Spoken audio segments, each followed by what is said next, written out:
29वें श्लोक का संक्रांति चल रहा था। कामना कर्म न कर्तव्यमिति वा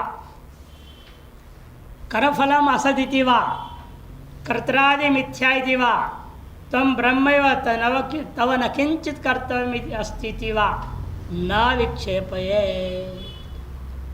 कोई कामी है और वह कामना पूर्वक कर्म करना चाह रहा है, उसको उल्टा पाठ पढ़ाना नहीं, उसको कहना नहीं नहीं नहीं कामना पूर्वक कर्म नहीं करना चाहिए, कामना पूर्वक कामना कर्म न कर्तव्यम, ऐसा उपदेश नहीं देना, क्योंकि उसके अंदर वासनाएं भरी पड़ी हैं और जब तक कुछ कामना उसकी पूरी नहीं होगी तब तक वो पीछे हटेगा ही नहीं।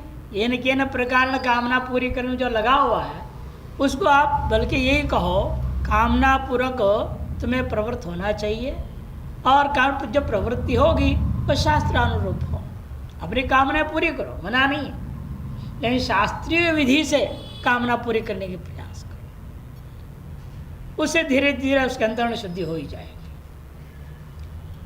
मना नहीं करना। कर्मफलम असत, ये भी नहीं बोलना कर्मफल तो असत है, असली फल तो ब्रह्म ज्ञान का है, मोक्ष है, ऐसे उल्टा नहीं पढ़ाना। कर्मफल ठीक है, वो सत ही है, व्यावहारिक सत्यता ही है उसमें, इसलिए उसके अनुसार चलो, ऐसे उसको शिक्षा देनी चाहिए। एक कर्तृत्व भोक्तृत्व वगैरह मिथ्या है, ऐसा भी उसको नहीं बोलना।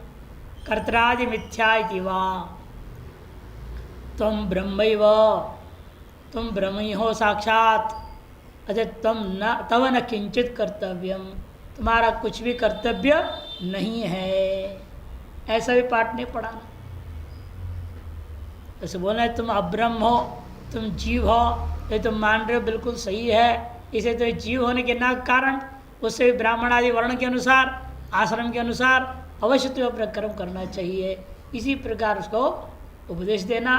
विपरीत उपदेश कभी नहीं देना, विक्षेप नहीं डालना चाहिए, न विक्षेपेत किंतु कर्मस्तुत्या कर्मसु एव प्रवर्तेत, कर्म की स्तुति करते हुए कर्म में ही उसकी प्रवृत्ति करानी चाहिए।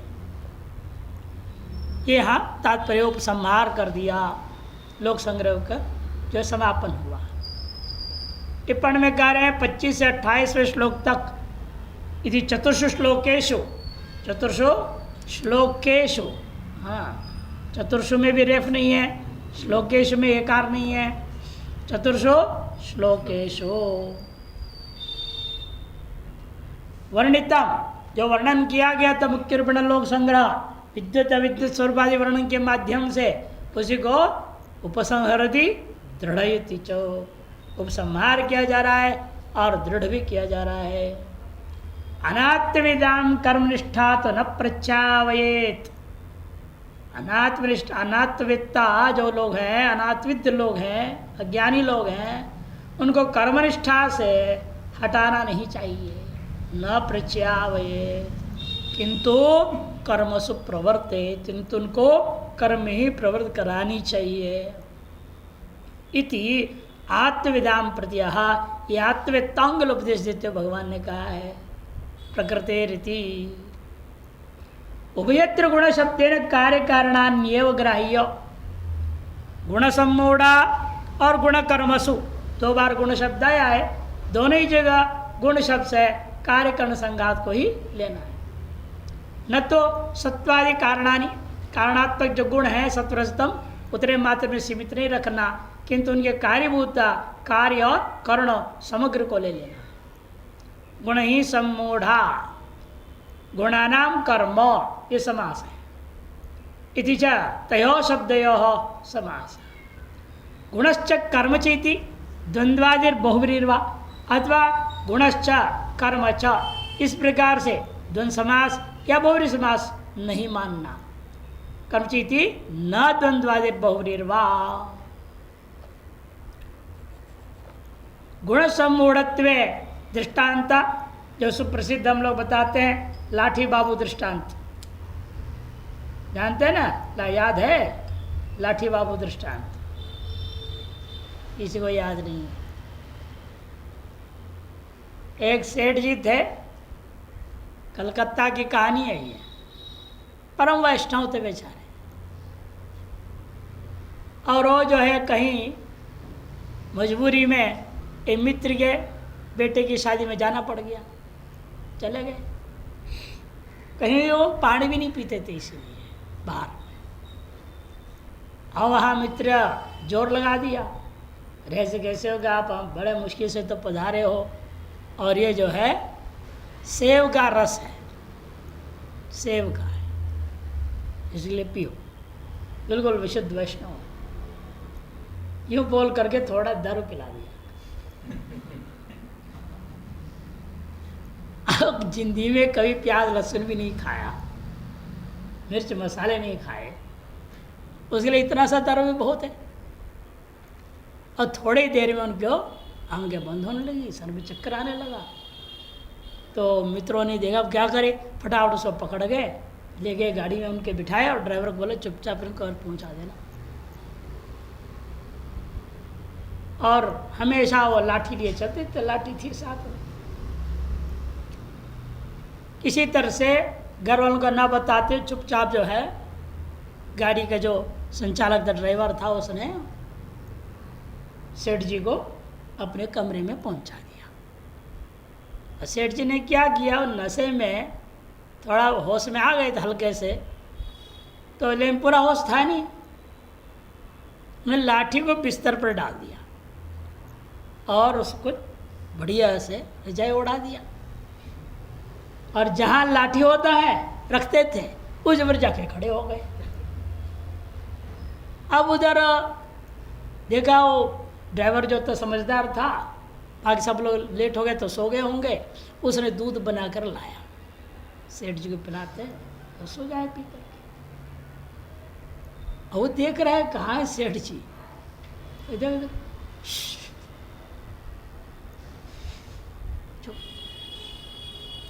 नहीं, सेठ जी सो रहे हैं। सेठ जी दरवाजे के पीछे खड़े हैं और उसने देख लिया तो उसको बोल रहे नौकर को तू चुप रह, सेठ जी सो रहे। वो समझ गया इनकी नशा भी उतरी नहीं, भयंकर है, कुछ बोलना ठीक नहीं, उसे चुपचाप दूध रख करके चला गया। कुछ घंटों बाद धीरे धीरे धीरे ठंडी भी थी ही, ठंडी के दिन रहा, वहीं उनको ठंड लग गई और उसका नशा भी कुछ उतर गया। अपने आप को देख रहे, अरे मैं कहाँ खड़ा हूँ, मैं यहाँ क्यों खड़ा हूँ। उधर देखते, अरे बिस्तर पर लाठी, ये क्या बात है, राजियो जो रजाई ओढ़ के सोया हुआ है। फिर थोड़ी देर में उनको समझ में आई अपनी सब गड़बड़ी, लाठी पर डाल दिए, दूध पी के सो गए। सवेरे उठने के बाद सबसे पहले ड्राइवर को बोले किसी को बोलना नहीं घर में जो हुआ रात्रि में, लोग कहेंगे तुम दारू पी के आ गए थे। अरे जैसे दारू की नशा सब कुछ विपरीत हुआ ना उसको, लाठी हो गया बाबू, बाबू हो गया लाठी, से लाठी बाबू दृष्टांत बोला जाता है।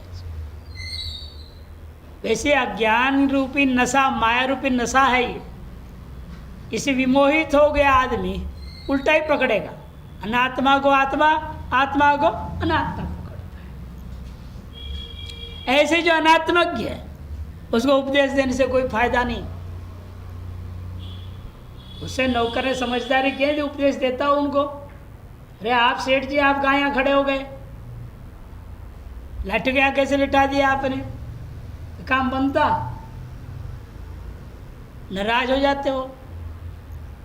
इसलिए उसने समझदार से कि ठीक है इस समय ये लाठी है तो लाठी बने रहने दो इनको दरवाजे के पीछे, और लाठी बाबू बना हुए तो बने रहने दो, इसी में इस समय भला है। उसी तरह से अज्ञान काल में रहने वाला, अज्ञान में डूबा हुआ, कामनाओं से विमोहित है, उसको तो आप उल्टा उपदेश दो, देने की कोशिश करो, तो आत्मा है भाई, अनात्मा नहीं है। ये जो अनात्मा है इसको आत्मस्वरूप, ये अनात्मा, ये जड़ है, ये विनाशी है, तो परब्रह्म है, ऐसे शिक्षा देने से कोई फायदा नहीं। उसको कहना पड़ता है ठीक है तुम जो समझ रहे हो तुम अज्ञानी हो, ये भी नहीं बोलना उसको, मतलब ये बोलना पड़ेगा, ठीक है तो आप बहुत समझदार हैं, आप जो कर्म करना चाह रहे इस कामना से जरूर कीजिएगा, विधिवत कीजिएगा। ऐसे ही उसको आगे बढ़ाने में उसकी भलाई है। इसलिए कहते हैं गुण सम्मूढ़त्व में ये दृष्टांत लाठी बहुत सुप्रसिद्ध ग्राह्य है। वार्तिक कारण जो उत्तम, वार्तिक कारण ने भी कहा सदैव इत्यादि वाक्येभ्य कृष्णं वस्तु यथोद्वयं संभवस्तद्विरुद्धस्य कुतो कृष्णस्य वस्तुतः यस्मिन् दृष्ट्यप्यदृष्टोऽर्थः स तदन्यत्र शिष्यते तदा दृष्टेऽपि दृष्टः स्यात् अकृष्णस्तद्रगिष्यते। कृष्ण और अकृष्ण का व्याख्या कर रहे हैं कि श्लोक में है ना, तान अकृष्ण विदो, अकृष्ण वेत्ता क्या है कृष्ण और अकृष्ण किसको कहते हैं, वह श्लोक में स्पष्ट समझाया। सदैव स्वमिदमग्रास इत्यादि वाक्यों से जिस पदार्थ का बोध कराया, अद्वैत तत्व का जो बोध कराया गया है, उस अद्वैत वस्तु का नाम ही कृष्णम। ये तो अद्वैत वस्तु सदैव इत्यादि वाक्यभ्य गृहीतम तद कृष्णम संभव। तद विरुद्धस्य, और उसके विरुद्ध जो भी है अकृष्णस्य, जो भी है वो अकृष्ण है। कुतो वस्तुतः, वो वास्तविक पदार्थ पारमार्थिक वस्तु सत्य वस्तु कैसे हो सकता है, मैंने नहीं हो सकता। यस्मिन् दृष्टेप्यदृष्टोऽर्थः स तदन्यत्र दृश्यते, जिसके दिखे जाने पर भी जो अदृष्ट अर्थ रहता है वह निश्चित रूप अन्यत्र भी रहता है, नहीं व्यापक होता है। दृष्ट हमेशा क्या परिच्छिन्न है, वो तो विनाशी होगा। जिसके दिखे जाने पर भी जो नहीं दिख रहा है वहां पर आपको, उसके अधिष्ठान रूप जो आत्मा प्रकाश है वह अन्यत्र सर्वत्र व्याप्त है। ये मत सोचिए उतने में ही है, सीमित नहीं है वो अधिष्ठान। तथा अदृष्टे भी दृष्ट स्यात् अकृष्ण, और अदृष्ट में भी जो दृष्ट है उसी का नाम अकृष्ण है। अदृष्ट जो आत्मा है ब्रह्म में, उसमें जो भी दिखाई दे रहा है आपको ये जगत, जगत क्या है, अकृष्ण कहा जाएगा। अकृष्णस्तादृश्यते, उस प्रकार की वस्तु को अकृष्ण कहा करती थी। अनेन प्रकारेण कृष्ण अकृष्ण शब्दाभ्याम आत्मा अनात्मानौ सूचितो, कृष्ण से आत्मा और अकृष्ण से अनात्मा को ही यहाँ संकेत किया गया है। अब मुमुक्षु के लिए उपदेश देना शुरू करते हैं। जो कर्म में अधिकृत है मोक्ष हो, वो कर्म कैसे करना चाहिए उसको। भाष्यकार अवतरणिका में कह रहे हैं अगले श्लोक का, कथम पुनः कर्म अधिकृतेन अज्ञेन मोक्षणा कर्म कर्तव्यम। कर्म में अधिकृत अज्ञ के द्वारा, अज्ञ जो मुक्षु के द्वारा कर्म कथम कर्तव्यम, कर्म कैसे करना चाहिए, यदि चेत उच्यते है। संक्रांति अवतरणिका में कहते हैं एवं ज्ञानी नाम अप्यधिकारिकाणाम लोक संग्रहार्थम अवश्यं कर्म कर्तव्यमिति। इस प्रकार से भले ज्ञानी हो, यदि आप आधिकारिक पुरुष हैं, यदि ज्ञानी है, ब्रह्मज्ञानी है, आपको किसी प्रकार का आदर्श भी स्थापना नहीं करनी तो जाओ फिर हिमालय में ऊपर कहीं चले जाओ। समाज में रहते क्यों हैं? ये समाज में रहते हो फिर समाज के लिए कुछ न कुछ आदर्श स्थापित करने के लिए प्रारकर्माधीन होकर के भी अनेक जन्मों से अभ्यस्त जो शास्त्रीय साधना है उसको करते हुए आदर्श स्थापना करनी चाहिए। ये समाज में रहोगे, अपने उटपटांग तरीके से रहो, ब्रह्मज्ञानी हो बोलते हुए, तो सारी व्यवस्था बिगड़ेगी समाज में। इसीलिए कहते हैं आपको यदि ब्रह्मज्ञान है ठीक है, परोक्ष या अपरोक्ष ज्ञानी नाम अपनी आधिकारिकाणाम, यदि आप आधिकारिक हैं, उन्हें समाज में रहते हुए उपदेश आदि देते हुए रह रहे हैं, भगत जगत बना रहे हैं, चेला चपेटे बना रहे हैं, फिर उसी के हिसाब से आपको चलना पड़ेगा ना। आजकल यही हो गया ना, एक गुरु है वो बालियों फैला के चलते हैं, अब सारे चेले उनके पास फैला के चलने लग गए। हाँ, सब चेले वैसे ही नकल। अरे अकल तो करो, उनकी जैसे अकल तो प्राप्त करो, उनकी शकल तो कुछ है ही नहीं, न शकल ही है, बाकी नकल करना। नकल हो तो गुरुमुख है, गुरुमुख का है कहा, गुरु का नकल कर रहे हैं। ऐसे एक और जगह वो यूं करके धोती यूं लगाते हैं, सब ऐसे चेहरे लोग का, चाहे सफेद हो, पाले में, लाल में हो, जैसा भी। अरे आपकी अपनी सुविधा के हिसाब से रहिए। और परेशान होते हैं उसको संभालते संभालते, बाल को संभालते परेशान, रोज़ उसके लिए क्या बोलते हो, शैम्पू वो लगाना पड़ता है, नहीं तो बाल फैलेगा नहीं, झगड़ जाएगा। वो फैलाव करने के लिए उसको शैम्पू लगाना पड़ेगा। क्यों झंझट कर, साधु होकर के, ही साधु का लक्षण है। बहुत मुश्किल होता है। इस समाज में रहना है, आप इस तरह से रहिए कि आपके शिष्य लोग क्या कर रहे उसको देखिए, होगा नकल कर उसको टोकी है, नकल करना नहीं। हम अपने जैसे प्रारंभ से रह रहे हैं, लेकिन तुम्हारे लिए शिक्षा है, तुमको ऐसे रहना पड़ेगा। बोलो मुंडन करो, ब्रह्मचारी हो, चोटी रखो, और सफेद वस्त्र में सबको सन्यास। क्या है सफेद वस्त्र में सन्यास होता, कहाँ शास्त्र में लिखा है? जनो नहीं, चोटी नहीं। और सिखा रहे क्या? जीवन की कला। ये तो मरने की कला है, बर्बादी की कला है। इसे आदमी को समाज में रह रहे हो, पर आप ज्ञानी भले ही हो अपने जगह पर, किंतु आधिकारिक यदि आप हैं, लोक संग्रह करना ही होगा। लोक संग्रहार्थम अवश्यम कर्म कर्तव्यमिति लोक संग्रहकारिणे इत्येवं वर्तितव्यम। लोक संग्रहकारिणा अवश्य कर्म कर्तव्यमिति एवं वर्तितव्यम, ऐसे ही रहना चाहिए। इच्छ उपदिश्य अधुना लोक संग्रह दृष्टिया भी स्वधर्म कुरीत्याह। ऐसा उपदेश देने के बाद अब भगवान कह रहे लोक संग्रह दृष्टि से भी तुम अर्जुन को स्वधर्म करनी ही चाहिए। मयि सर्वाणि कर्माणि सन्न्यस्याध्यात्म चेतसा निराशीर्निर्ममो भूत्वा युध्यस्व विगतज्वरः। मयि सर्वाणि कर्माणि सन्न्यस्याध्यात्म चेतसा निराशीर्निर्ममो भूत्वा युध्यस्व विगतज्वरः। मयि सर्वाणि कर्माणि सन्न्यस्य। आप कर्म करें और उन कर्मों का कोई फलाकांक्षा दी तो दूर की बात, बल्कि सर्व कर्म को ईश्वरार्पण कर देना। मयि सर्वाणि कर्माणि सन्न्यस्य, मुझ में ही सकल कर्मों को संन्यास करके। कैसे संन्यास करोगे? अध्यात्म चेतसा, विवेक बुद्धि से। विवेक बुद्धि से सकल कर्म मुझ में ही उड़ेल करके। निराशी निर्ममो भूत्वा, आशी कामनाओं को त्याग के और कर्म के प्रति किसी प्रकार हमता ममता का अभिमान संबंध के बिना युध्यस्व विगत ज्वर, सकल ज्वर से परित्याग करके राग द्वेष आदि छोड़ करके युद्धस्व, युद्ध करो। युद्ध यह उपलक्षण है, सकल कर्मों को करना चाहिए। मयि वासुदेवे परमेश्वरे सर्वज्ञे। मयि मने कौन? मयि वासुदेवे, वासुदेव भगवान। वासुदेव मने कौन? वसुदेव का बेटा?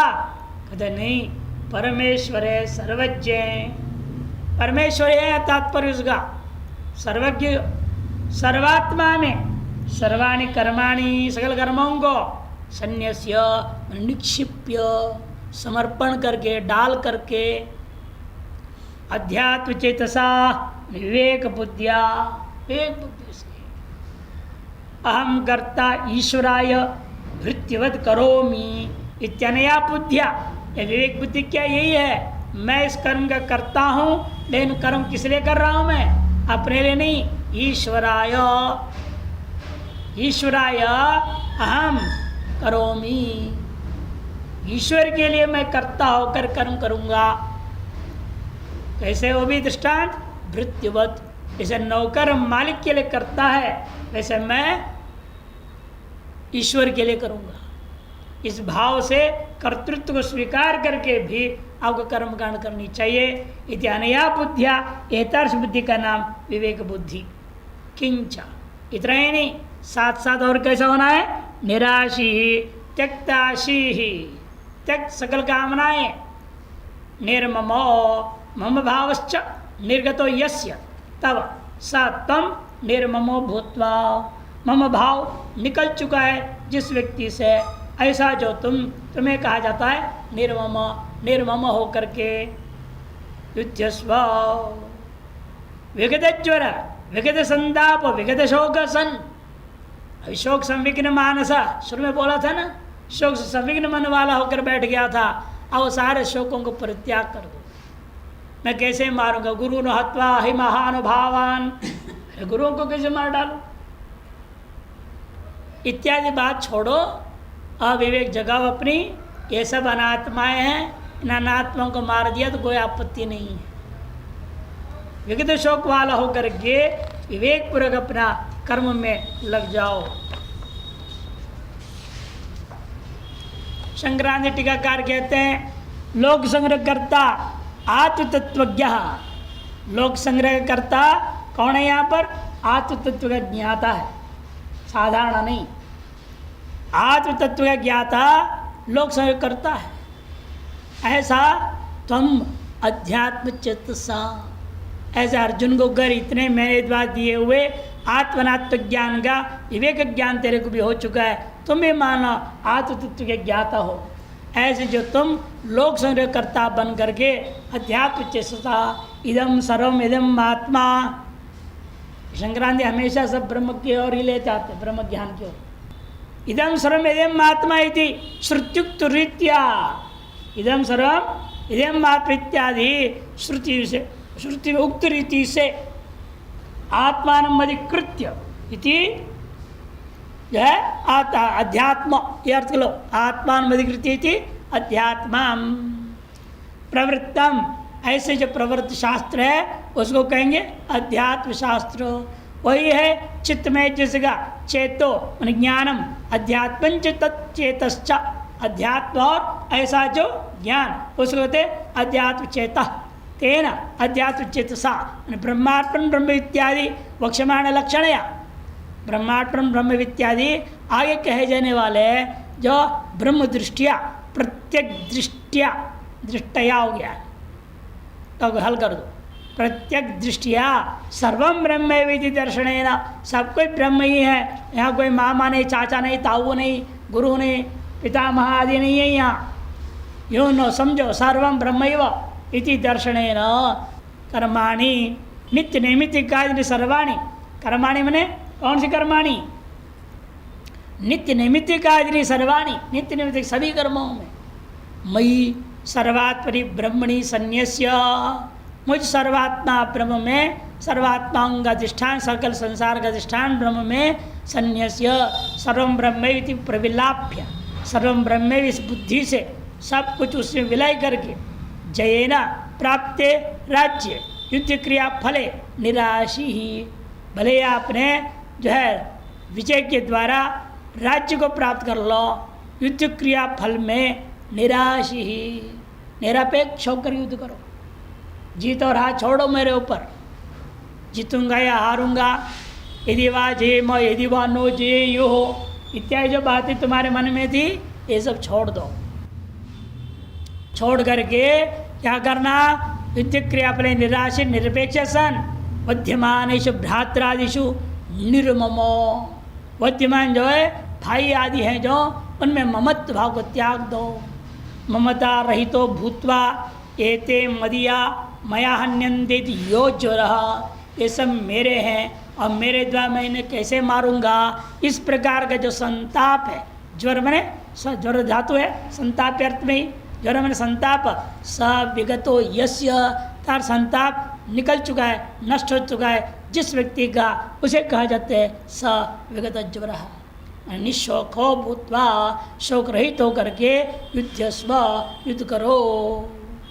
लोक संग्रहार्थं कर्म कुरु इत्यर्थ, कहने का लोक संग्रह के लिए भले तुम आत्मज्ञानी हो गए हो तो भी युद्ध करना चाहिए। अत्र अयम अभिप्राय, यह क्या अभिप्राय है वो समझा रहे। यहाँ पर यह अभिप्राय है सर्वम इदम अहम च ब्रह्म इति परावरेकत विषय का अप्रतिबद्धा अप्रोक्ष ज्ञानवान आधिकारिको ब्रह्मविद अत्र उक्तरीत्या लोकहितार्थम कर्म कुर्यात् जीवत एव मुक्तत्वात् अस्य परतारणमेव प्रयोजनम। यह अभिप्राय है सर्वमिदम अहम च, ये संपूर्ण जगत और मैं ब्रह्म ही हूँ। अतएव परावर्ग एकत्व विषय का अप्रतिबद्ध पर और अवर पर मने ब्रह्म और मने जीव, जीव ब्रह्म एकत्व के विषय जो अप्रतिबद्ध अप्रोक्ष ज्ञान, पूर्णतया अप्रोक्ष ज्ञान, अप्रतिबद्ध अप्रोक्ष ज्ञानवान मने अप्रोक्षानुभूति हो गई, जीवन मुक्त है, केवल परोक्ष ब्रह्म ज्ञान वाला नहीं। अप्रोक्ष ज्ञान हो जाए तो भी अप्रोक्ष ज्ञानवान आधिकारिको, फिर भी कौन है वो? आधिकारिक, क्योंकि समाज में रह रहा है और उपदेश आदि देता है, कुटिया आदि है, आश्रम है, सब है, फिर उसको आधिकारिक माना जाएगा। कुछ विधि विधान के अनुसार उसको रहना पड़ेगा, ताकि उसको देख करके अन्य लोग उसका अनुसरण कर सके। यद्यदाचर श्रेष्ठ तत्वेतरो जना, पूर्व में बोल चुके हैं। अतएव ब्रह्मविद आधिकारिक जो ब्रह्मविद है वह अत्र उक्त रीत्या, यहाँ कहे हुए रीति से लोक का हित के लिए कर्म कुर्यात जीवते मुक्तत्वात्। अरे मैं जीवित रहते मुक्त हूँ, मुझे क्या जरूरत कर्म करने को, ऐसा मत कहो। पर तारणम एवं प्रयोजनम, आपके कर्म करने का प्रयोजन क्या है? दूसरे अज्ञानियों को तार देना संसार से। आपके अंदर स्थापित आदर्श को पालन करेंगे वे अपने आप तर जाएंगे संसार से। इसलिए आपका कर्तव्य है अपने नित्य नैमित्त कर्मों को अवश्य करते रहे, वर्णाश्रमानुसारेण। किसी भी वर्ण में रहते हुए, किसी भी आश्रम में रहते हुए आपको भले अप्रोक्ष ब्रह्म ज्ञान हो गया हो तो भी आपका अपना कर्तव्य है उस वर्णाश्रमानुसारेण जो भी है वह नित्य नैमित्त कर्मों को करते रहनी चाहिए। उसका अनुसरण जब दूसरा करेगा उस माध्यम से उसकी भी अंदर शुद्ध होगी, उसको भी ज्ञान होगा, वो भी मुक्त हो जाएगा।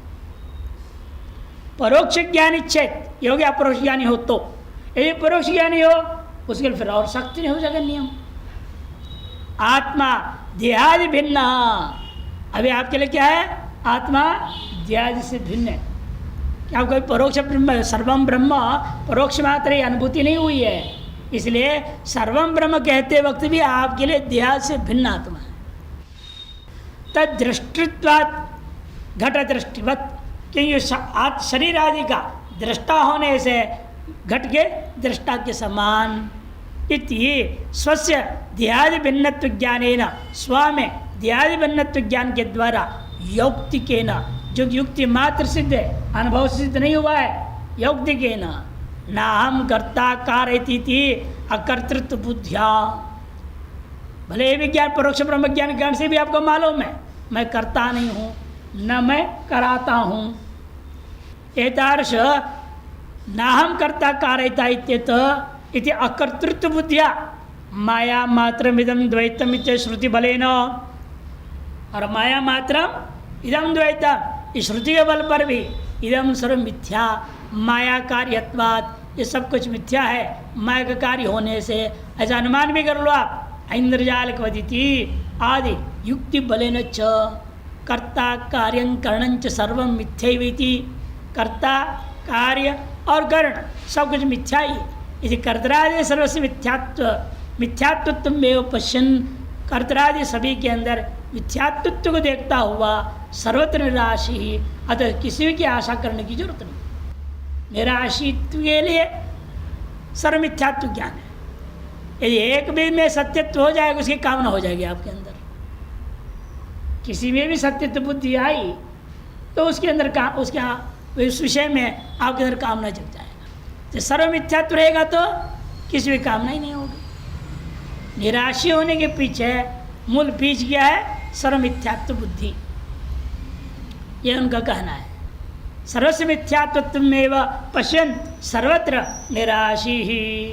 अतएव निर्ममो भूत्वा, जैसा मिथ्या ही है आपका अपना क्या रह गया, मैं और मेरा समाप्त हो जाता है।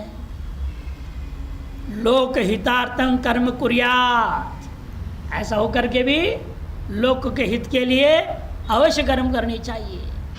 तेना उसे क्या होगा, आप जो परोक्ष ब्रह्मज्ञानी हो आपके अंतःकरण शुद्धि होगी, खुद के भी चित्त परिपाक ज्ञानम मोक्षश्च सिद्ध्यति, चित्त परिपक्व हो जाएगा, विशुद्ध हो जाएगा, सम्यक ज्ञान उदय होगा और उसे मोक्ष हो जाएगा। लोकोपकारश्च अस्य तारणम तारणंच उभयम उपपद्यते, और लोक के स्तर से उपकार हो जाने का नतीजा यह है स्वयं तर जाओगे, दूसरों को तार भी दोगे, ये उभय फल उपपन्न हो जाएगा।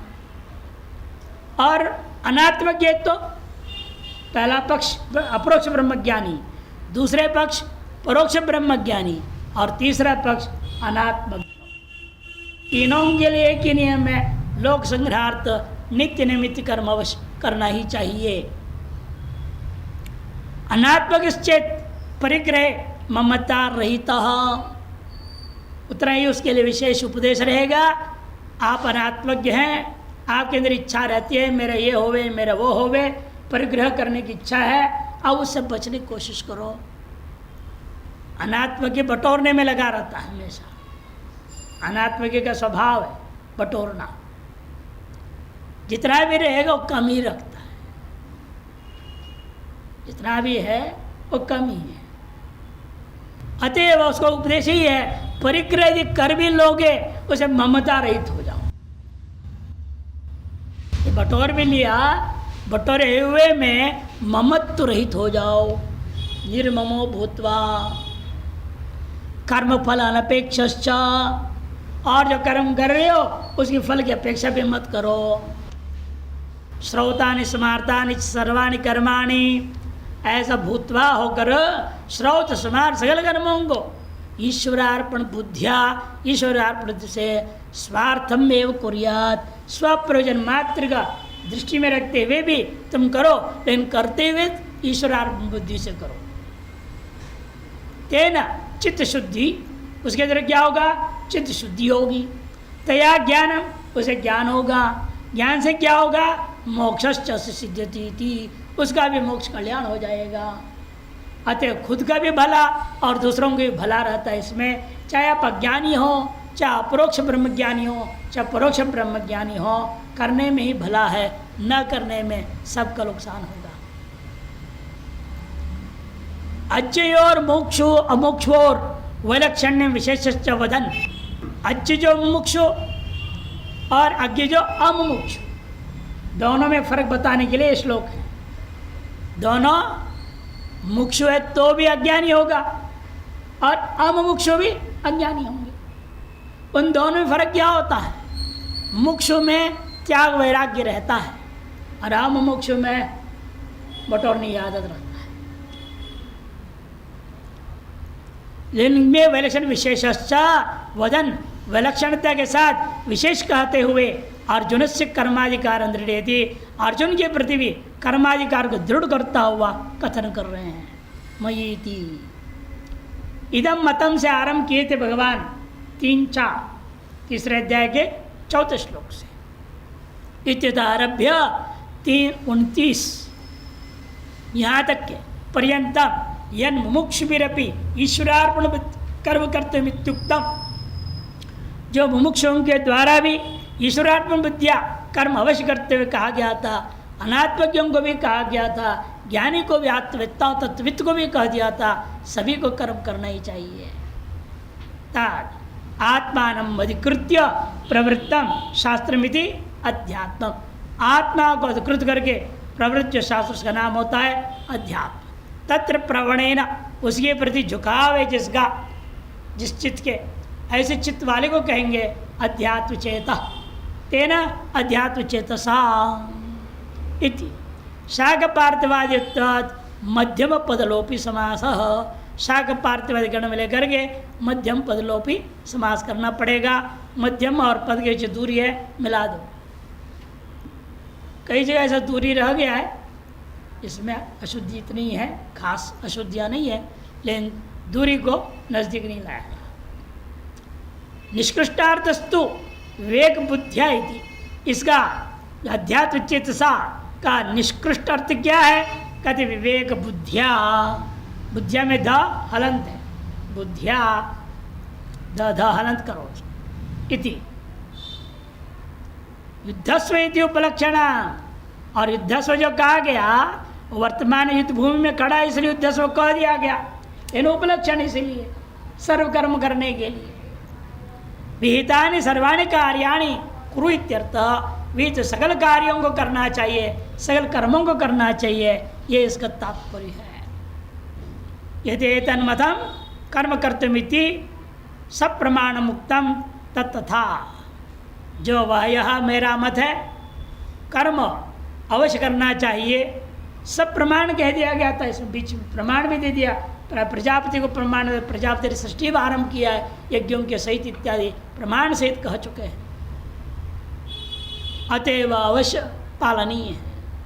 न कर्मणाम अनारंभादित्यारभ्य मयि सर्वाणि कर्माणि त्यंतेन ग्रंथेन मोक्ष, अवश्य मोक्षार्थम ईश्वरार्पण विद्या कर्म करते इदम मम मतम इति निश्चित्य श्री भगवान स्वमत अनुसारेणो ये ते मुक्ता भविष्यन्ति।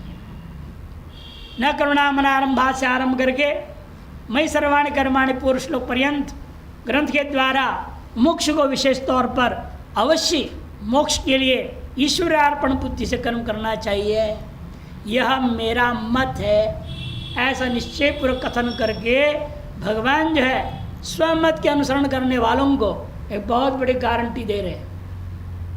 हाँ, गारंटी दे रहे हैं, ये जो मेरे मत का अनुसरण करने वाले हैं ते मुक्ता भविष्यन्ति, वे अवश्य मुक्त हो जाएंगे। ये तो विपरीतकारी ना, और जब मत को मानते नहीं, विपरीत चलते हैं, ते विनश्यन्ति इति नियमयति, वे अवश्य विनाश को प्राप्त होते हैं। इति निगमन स्थानीय वाक्य बोलने जा रहे हैं। ये मे मतमिदं नित्य मनुतिष्ठन्ति मानवाः श्रद्धावन्तो अनुसूयन्तो मुच्यन्ते तेऽपि कर्मभिः। ये मे मतमिदं नित्य मनुतिष्ठन्ति मानवाः श्रद्धावन्तो अनुसूयन्तो मुच्यन्ते तेऽपि कर्मभिः। ये मे मतमिदं नित्यं, जो लोग मेरे यह मत को, ये कौन? मानवास, ये मानवाः, मैं मने मम इदं मतम नित्यम अनुतिष्ठन्ति, नित्य अपने जीवन में अनुष्ठान कर देते हैं। कैसे होकर के? श्रद्धावंतो, मनुष्य का विशेषण मानवाः, श्रद्धावान होकर के, और अनसूयन्तो, गुणों में दोष निकालने की कोशिश नहीं करना। सारा संसार हमेशा दोषयुक्त है। से दोष देखोगे, देखना चाहो तो दोष ही दिखते रहेगा, गुण देखना चाहो गुण ही दिखते रहेगा। ये संसार का नियम ही यही है। नए नए शादी होता है या शादी से पहले भी दूसरे लोग दोष बताएंगे ना, तो भी आप उसमें गुण ही देखते हैं। जितना भी कोई समझाते रहे उसको गुण ही दिखता है। और शादी के कुछ समय के बाद शुरू हो जाता है टाएं टाएं, तब सब दोष ही दोष दिखना शुरू। अब इतना दोष दिखता है, अंत में डाइवोर्स तक हो जाता है। ये संसार का स्वभाव है, ये मूर्खों का काम है। इसे कहते हैं आपको ऐसे नहीं करना है। विवेक बुद्धि में यही है, गुणों में दोष आविष्कार शुरू से अंत तक कभी करना ही नहीं। कि मान के कि दोष तो होते ही हैं और उनको ध्यान दे कि फायदा है क्या।